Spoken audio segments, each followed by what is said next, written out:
Use कर लेते हैं।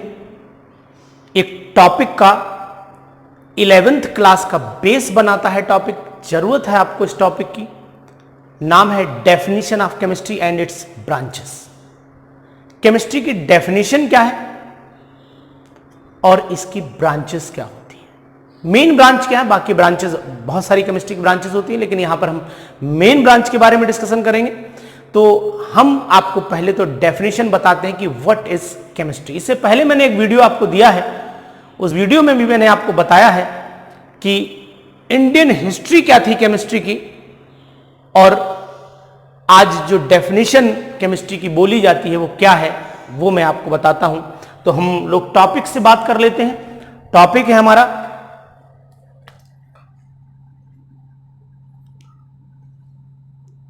केमिस्ट्री। सबसे पहला क्वेश्चन क्रिएट होता है कि what is the meaning of chemistry.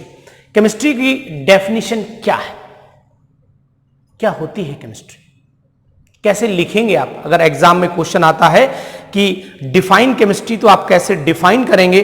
तो chemistry is the branch of science which deals with the study of matter, its composition and various changes occurring in them.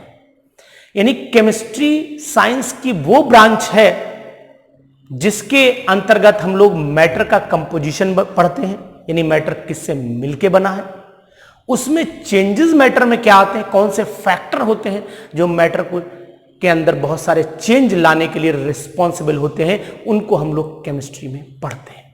आपने देखा होगा कि एक नॉर्मल सी डेफिनेशन अगर छोटे बच्चे को सिखाएं तो बोल देते हैं chemistry is the branch of science which deals with the study of chemicals. ये छोटे बच्चे तक तो ठीक है डेफिनेशन, छठे सातवें आठवें के लिए 6, 7, 8 तक ठीक है, लेकिन 9th के बाद ये डेफिनेशन अप टू मार्क नहीं है। हम लोग जब 11th 12th में पढ़ रहे होते हैं तो डेफिनेशन एक्यूरेट चाहिए। आप 10th से 11th में आए, इसलिए बात मैं कह रहा हूं कि एक्यूरेट डेफिनेशन केमिस्ट्री की जब आप देंगे तो क्या देंगे वो मैं आपको बोल रहा हूं कि chemistry is the branch of science. Chemistry science की वो ब्रांच है विच deals with the study of composition of matter. Matter किससे मिलके बना है, विच deals with the study of composition of matter and various changes occurring in them. यानी उनके अंदर चेंज क्या आते हैं, फैक्टर कौन कौन से रिस्पॉन्सिबल होते हैं, ये कहलाती है केमिस्ट्री। अब हम लोग केमिस्ट्री को अगर डिवाइड करते हैं तो केमिस्ट्री डिवाइड हो जाती है। मेनली तो इसके 3 पार्ट हैं जो आपको पढ़ने रहते हैं। पहला पार्ट हम बोलते हैं इनऑर्गेनिक केमिस्ट्री, 3 ब्रांचेस बनाई है हमने, और इनऑर्गेनिक केमिस्ट्री बोलते हैं। दूसरी कहलाती है ऑर्गेनिक केमिस्ट्री कहलाती है, ऑर्गेनिक केमिस्ट्री कहलाती है, और तीसरी कहलाती है फिजिकल केमिस्ट्री। तो यहां पर केमिस्ट्री की 3 ब्रांचेस तो मेन हैं, इसके अलावा भी बहुत सारी ब्रांचेस हैं, उनको भी हम बताएंगे, लेकिन पहले आप इन 3 ब्रांचेस की जानकारी ले लें। तो chemistry is the branch of science which deals with the study of composition of matter and various changes occurring in them, यह है chemistry. Chemistry is further divided into 3 parts. Chemistry को मेनली 3 ब्रांचेस में divide किया गया है। पहली inorganic chemistry, फिर organic chemistry, फिर फिजिकल केमिस्ट्री। अब एक एक केमिस्ट्री की डेफिनेशन पढ़ लेते हैं। क्या है इनऑर्गेनिक केमिस्ट्री? इनऑर्गेनिक केमिस्ट्री होती क्या है? The branch of chemistry which deals with the study of matter except carbon. That is organic matter को छोड़ के जितना मैटर हम लोग पढ़ते हैं वो सब इनऑर्गेनिक केमिस्ट्री में आता है। तो यानी कि inorganic chemistry is the branch of chemistry which deals with the study of non carbon compounds. यानी इनऑर्गेनिक केमिस्ट्री की वो ब्रांच है जिसमें हम लोग नॉन कार्बनिक कंपाउंड के बारे में पढ़ते हैं, एक्सेप्ट कार्बन पढ़ते हैं, उसको हम लोग बोलते हैं इनऑर्गेनिक केमिस्ट्री। से फास्फोरस के बारे में पढ़ते हैं, जैसे हम लोग सल्फर के बारे में पढ़ते हैं, जैसे नाइट्रोजन के कंपाउंड के बारे में पढ़ते हैं, अमोनिया पढ़ ली, है ना, PH3 पढ़ लिया, PCl5 पढ़ लिया, PCl3 पढ़ लिया, क्लोरीन गैस पढ़ ली, ये सब इनऑर्गेनिक केमिस्ट्री में ही पढ़े जाते हैं। यानी NaCl के बारे में पढ़ा तो इनऑर्गेनिक केमिस्ट्री पढ़ा, CaCl2 के बारे में पढ़ा तो इनऑर्गेनिक केमिस्ट्री के बारे में पढ़ा। यानी कहने का तात्पर्य मेरा ये है कि नॉन कार्बन कंपाउंड की जब आप स्टडी करते हैं तो उसको बोलते हैं इनऑर्गेनिक केमिस्ट्री। मैं बेटा यहां पर दोनों भाषाएं यूज कर रहा हूं, इंग्लिश भी यूज कर रहा हूं, हिंदी भी यूज कर रहा हूं, मिक्सअप आपको लेक्चर दे रहा हूं। ये मिक्सअप इसलिए दे रहा हूं क्योंकि मेरी बात को यूपी बोर्ड के बच्चे भी समझ चुके हैं, समझ पाए, मेरी बात को CBSE के बच्चे भी समझ पाए, मेरी बात को ISC के बच्चे भी समझ पाए। मैं हर बच्चे तक अपनी बात को पहुंचाने के लिए दोनों लैंग्वेज का यूज कर रहा हूं, एक प्रॉपर लैंग्वेज का यूज नहीं कर रहा हूं। तो इनऑर्गेनिक केमिस्ट्री आपको समझ में आ चुकी होगी। अब हम बात कर लेते हैं organic chemistry. Organic chemistry is the branch of chemistry which deals with the study of carbon and its compound.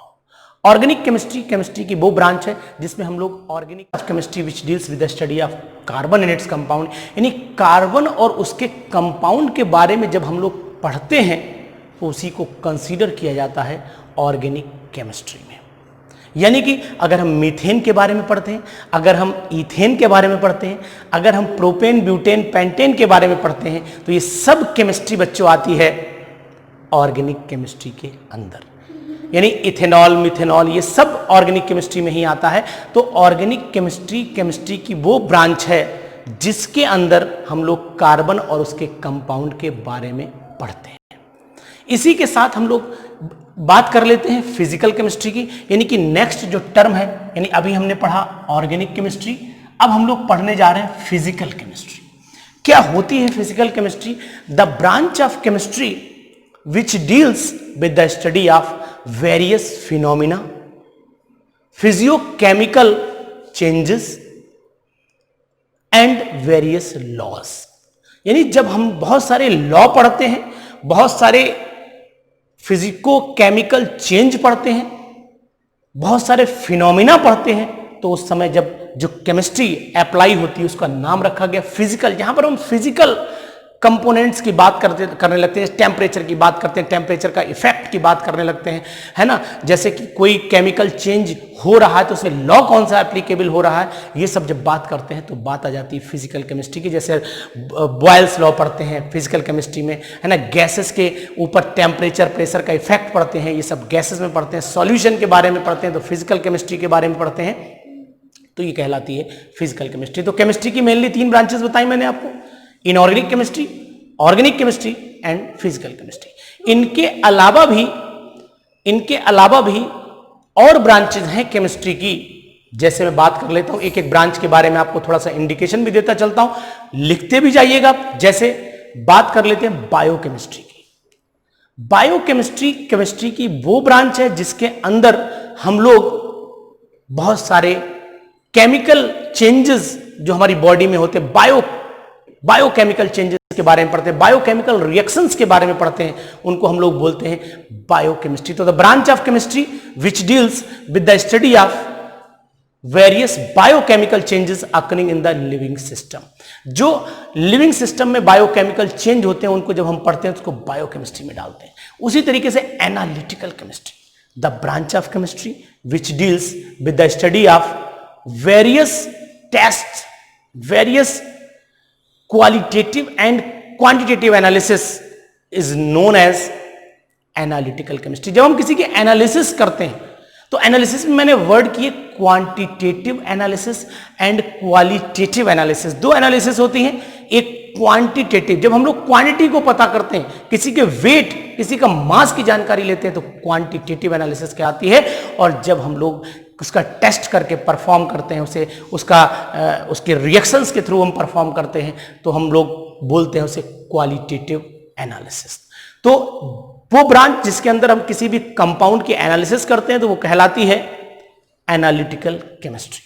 इसी तरीके से आ जाती है agricultural chemistry, the branch of chemistry which deals with the study of various changes या the composition in various factors which change to improve the agriculture. यानी हमारी agriculture को इंप्रूव करने के लिए जो फैक्टर्स रिस्पॉन्सिबल होते हैं, जो चीजें रिस्पॉन्सिबल होती हैं, वो कहलाती हैं एग्रीकल्चरल केमिस्ट्री में आती है, जैसे पेस्टिसाइड को हम लोग पढ़ते थे तो फार्मास्यूटिकल केमिस्ट्री के अंदर चला जाता है। तो इसी तरीके से मेडिसिनल केमिस्ट्री, जहां मेडिसिन की जानकारी मिलती, the branch of chemistry which deals with the study of various medicines is called medicinal chemistry कहलाती है। इसी तरीके से soil chemistry, the branch of chemistry which deals with the study of composition of soil, soil किससे मिलके बनी है इसके बारे में जब हम लोग पढ़ते हैं तो कहलाती है सॉइल केमिस्ट्री। स्पेस केमिस्ट्री भी होती है, जियो केमिस्ट्री भी होती है ना। इसी तरीके से अगर आप देखें तो बहुत सारी ब्रांच, इंडस्ट्रियल केमिस्ट्री भी होती है। Industrial chemistry is the branch of chemistry which deals with the study of various industrial process, जहां पर इंडस्ट्रियल प्रोसेस के बारे में बताते हैं तो वहां पर हम लोग बात कर लेते हैं फिर इंडस्ट्रियल केमिस्ट्री की। तो ये सब चीजें हैं जहां पर हमको ये जानकारी जरूरी हो जाती है। केवल 3 ब्रांचेस नहीं है केमिस्ट्री की, लेकिन ये 3 मेन ब्रांचेस हैं। इन 3 मेन ब्रांच के अलावा भी हमें केमिस्ट्री की और ब्रांचेस की जानकारी रहनी चाहिए। मैंने आपको नाम बताए। इसी तरीके से न्यूक्लियर केमिस्ट्री भी होती है, इसी तरीके से इलेक्ट्रोकेमिस्ट्री भी होती है, इसी तरीके से सरफेस केमिस्ट्री भी होती है। बहुत सारी केमिस्ट्री हैं। अब जैसे न्यूक्लियर केमिस्ट्री की बात करें तो the branch of chemistry which deals with the study of various nuclear reactions, जो न्यूक्लियस के अंदर रिएक्शंस होती हैं उनके बारे में जब पढ़ते हैं तो न्यूक्लियर केमिस्ट्री टर्म यूज कर देते हैं, उसे हम लोग न्यूक्लियर केमिस्ट्री के अंदर पढ़ लेते हैं। Electrochemistry, the branch of chemistry which deals with the study of various changes occurring under the influence of electric current, यानी इलेक्ट्रिक करंट के इन्फ्लुएंस में जो केमिकल रिएक्शंस पढ़ी जाती है उनको लोग इलेक्ट्रोकेमिस्ट्री बोलते हैं। Thermochemistry, the branch of chemistry which deals with the study of various reactions under the influence of heat, तो वो थर्मोकेमिस्ट्री में चली जाती है। तो इस तरीके से बेटा बहुत सारे टर्म है केमिस्ट्री के, बहुत सारी ब्रांचेस हैं, लेकिन 3 ब्रांचेस को आपको विशेष ध्यान रखना है, बाकी ब्रांचेस को पढ़ते रहिएगा जिससे कि आप केमिस्ट्री के इंट्रोडक्शन के टच में बने रहें। अब हम लोग केमिस्ट्री की ब्रांचेस तो पढ़नी, इसके साथ इसकी इंपॉर्टेंस क्या है, what is the importance of chemistry, chemistry की जरूरत क्या है, क्यों पढ़ते हैं केमिस्ट्री, क्या लाइफ में यूज है हमारी केमिस्ट्री का। तो आपको बता दें कि सबसे इंपॉर्टेंट यूज मेडिसिन्स में है। ऐसे कुछ केमिकल्स हैं जो लाइफ सेविंग एजेंट्स के नाम से जाने जाते हैं, जैसे कि अगर हम सिस्प्लेटिन और टैक्सोल की बात करें तो ये कैंसर के ट्रीटमेंट में यूज होते हैं, लाइफ सेविंग एजेंट, जीवन बचाने के काम आते हैं, इसलिए इनको लाइफ सेविंग एजेंट बोला गया है। यानी अगर हम लोग AZT एजाइडोथाइमिडीन को अगर हम देखें तो ये एड्स में यूज होता है, यानी एड्स की बीमारी को सही करने में इसको यूज किया जाता है, तो ये कहलाते हैं लाइफ सेविंग एजेंट्स। यानी केमिस्ट्री का बहुत बड़ा रोल है। दवाइयों, मेडिसिन्स पूरी केमिस्ट्री पे चलती है। फार्मास्यूटिकल इंडस्ट्रीज जितनी है केमिस्ट्री पे चलती हैं। जैसे एनाल्जेसिक दवाई आती है, पेन किलर्स जिन्हें आप बोलते हैं वो एनाल्जेसिक्स होती है। अगर हमारी बॉडी में कहीं पेन हो रहा होता है तो हम एनाल्जेसिक लेते हैं, पेन किलर्स लेते हैं जो उसको सही करता है। इसी तरीके से एंटीपायरेटिक्स भी होती हैं, यानी वो दवाइयां जो हमारे फीवर को रिड्यूस करती हैं वो एंटीपायरेटिक्स कहलाती हैं। यानी ऐसे इसी तरीके से एंटीबायोटिक्स भी होती हैं, एंटीसेप्टिक्स भी होती हैं, एंटी माइक्रोबियल्स भी होती हैं, एंटी मलेरियल्स भी होती हैं। ये बहुत सारी चीज़ें हैं, बहुत सारी दवाइयां हैं जो हमारी बॉडी में बहुत सारी बीमारियों को क्योर करती हैं। इसी तरीके से आज की लाइफ में देख रहे हैं प्लास्टिक में बहुत ज़्यादा चीज़ें आने लगी हैं, यानी कि जो केमिस्ट्री में पॉलीथिन है, टेफ्लॉन है, बेकेलाइट है ना, इस तरीके से रबर है, सिंथेटिक रबर है, ये सब हमारी लाइफ में कहीं ना कहीं यूज़ होते हैं। जैसे घर के बहुत सारे फर्नीचर बनाए जाते हैं तो यहाँ भी केमिस्ट्री का एक बहुत बड़ा रोल है। अगर आप देखें तो केमिस्ट्री में आपने लग्जीरियस डाइज है, बालों में लगाने वाली डाई जो आती है ना, चेहरे को ब्लीच करने वाले कंपाउंड, लग्जीरियस चीज़ें भी केमिस्ट्री में ही आती हैं, केमिस्ट्री के अंडर ही पढ़ी जाती हैं। तो केमिस्ट्री का अगर हम लाइफ में रोल देखें तो एक बहुत बड़ा रोल है केमिस्ट्री का। इसकी इम्पोर्टेंस बहुत ज़्यादा है आज की डेट में, और केमिस्ट्री एक सोर्स भी है एनर्जी का, ये भी आपको ध्यान रखना पड़ेगा।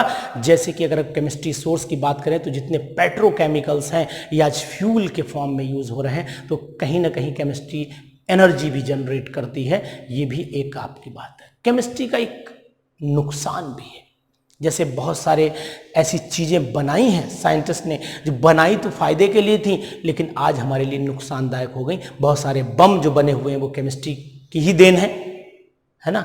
बहुत सारी न्यूक्लियर रिएक्शंस के थ्रू इंसानों को नुकसान हुआ है, वो भी केमिस्ट्री की ही देन है। तो केमिस्ट्री का एक पार्ट वो है जो हमारे फायदे के लिए ले जाता है, एक पार्ट वो है जो नुकसान, लेकिन नुकसान हमने किया ना, बनाया तो इसीलिए गया था वो केमिकल कि उससे कोई ना कोई हम लोग बेनिफिट उठाएंगे, लेकिन उसको हमने गलत यूज किया, ये हम लोगों की गलती रही। तो केमिस्ट्री, कोई चीज जब वरदान होती है तो उसका अभिशाप जरूर बन जाता है, कोई चीज एक्सेस में जब यूज हो जाती है तो नुकसान करने लगती है। तो वही चीज है कि जो चीज फायदेमंद होती है वो कहीं ना कहीं दूसरी जगह नुकसानदायक भी होती है। दोनों चीजें, दोनों पहलू आपको जानना जरूरी थे, इसलिए मैंने आपको केमिस्ट्री के ब्रांचेस के बारे में बताया, उसकी इंपॉर्टेंस के बारे में बताया। इस टॉपिक को पढ़ करके अपना केमिस्ट्री का बेस तैयार करिए और हमारे साथ लगातार बने रहिए। मेरी वीडियो को सब्सक्राइब जरूर करिएगा, मेरी वीडियो को अपने दोस्तों में शेयर जरूर करिएगा और अपनी 11th की केमिस्ट्री को लगातार पढ़ते रहिएगा। Thank you, have a nice day.